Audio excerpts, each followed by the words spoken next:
AICC ಕಚೇರಿಗೆ ಬಂದಿದ್ದಾರೆ ರಾಹುಲ್ ಗಾಂಧಿ ಹಾಗೆ ಪ್ರಿಯಾಂಕಾ ಗಾಂಧಿ. ರಾಹುಲ್ ಗಾಂಧಿಗೆ ಸಿಹಿ ತಿನ್ನಿಸಿ ಕಾರ್ಯಕರ್ತರು ಸ್ವಾಗತವನ್ನ ಕೋರಿದ್ದಾರೆ.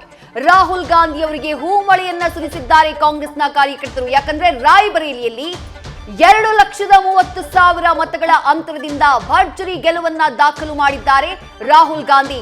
ವಯನಾಡ್ನಲ್ಲೂ ಕೂಡ ಗೆಲುವನ್ನ ದಾಖಲು ಮಾಡಿದ್ದಾರೆ, ರಾಯ್ಬರೇಲಿಯಲ್ಲೂ ಕೂಡ ಗೆಲುವನ್ನ ದಾಖಲು ಮಾಡಿದ್ದಾರೆ. ಜೊತೆಗೆ ಕಾಂಗ್ರೆಸ್ನ ಪರ್ಫಾರ್ಮೆನ್ಸ್ ಕೂಡ ಲೋಕಸಭಾ ಚುನಾವಣೆಯಲ್ಲಿ ಬಹಳ ಚೆನ್ನಾಗಿದೆ.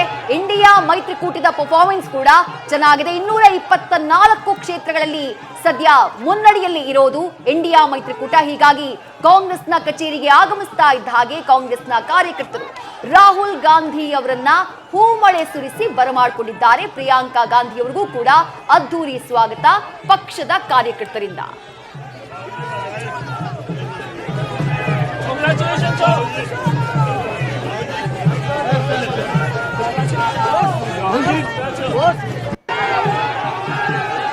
ರಾಹುಲ್ ಗಾಂಧಿ ಅವರು ಎಐಸಿಸಿ ಕಚೇರಿಗೆ ಆಗಮಿಸ್ತಾ ಇರುವಂತಹ ದೃಶ್ಯವನ್ನು ನೋಡ್ತಾ ಇದ್ದೀರಿ. ಕಾಂಗ್ರೆಸ್ನ ಕಾರ್ಯಕರ್ತರು ಅವರನ್ನ ವೆಲ್ಕಮ್ ಮಾಡ್ತಾ ಇರೋದನ್ನ ಕೂಡ ಗಮನಿಸಬಹುದು. ಕಾಂಗ್ರೆಸ್ 97 ಸೀಟನ್ನ ಮುನ್ನಡೆಯಲ್ಲಿದೆ. ಸದ್ಯದ ಮಾಹಿತಿಯ ಪ್ರಕಾರ 97 ಸೀಟು ಕಾಂಗ್ರೆಸ್ ಮುನ್ನಡೆಯಲ್ಲಿರೋದು. ಅಂದ್ರೆ ಕಳೆದ ಬಾರಿ 52 ಇದ್ದಿದ್ದು ಈಗ 97ಕ್ಕೆ ರೀಚ್ ಆಗಿದೆ. ನಾವು ಒಂದು ವೇಳೆ ವಿಪಕ್ಷದಲ್ಲೇ ಕೂರ್ತೀವಿ ಅಂತಾದರೂ ಕೂಡ ಒಂದು ಪ್ರಬಲ ವಿಪಕ್ಷ ಆಗೋದಕ್ಕೆ ಬೇಕಾದಂತ ಅರ್ಹತೆಯನ್ನು ಸಂಪಾದಿಸಿದೆ.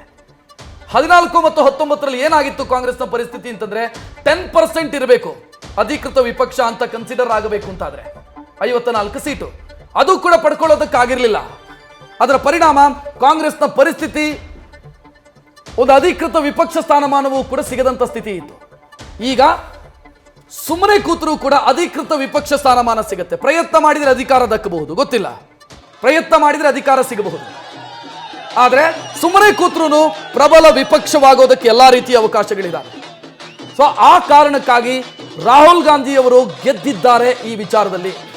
ಬಿಕಾಸ್ ಅವರು ಮಾಡಿರುವಂತಹ ಯಾತ್ರೆಗಳು ಏನಿದಾವೆ ಅದು ಕಾಂಗ್ರೆಸ್ಗೆ ಅನುಕೂಲವನ್ನ ಮಾಡಿಕೊಟ್ಟ ರೀತಿಯಲ್ಲಿ ಕಾಣ್ತಿದೆ.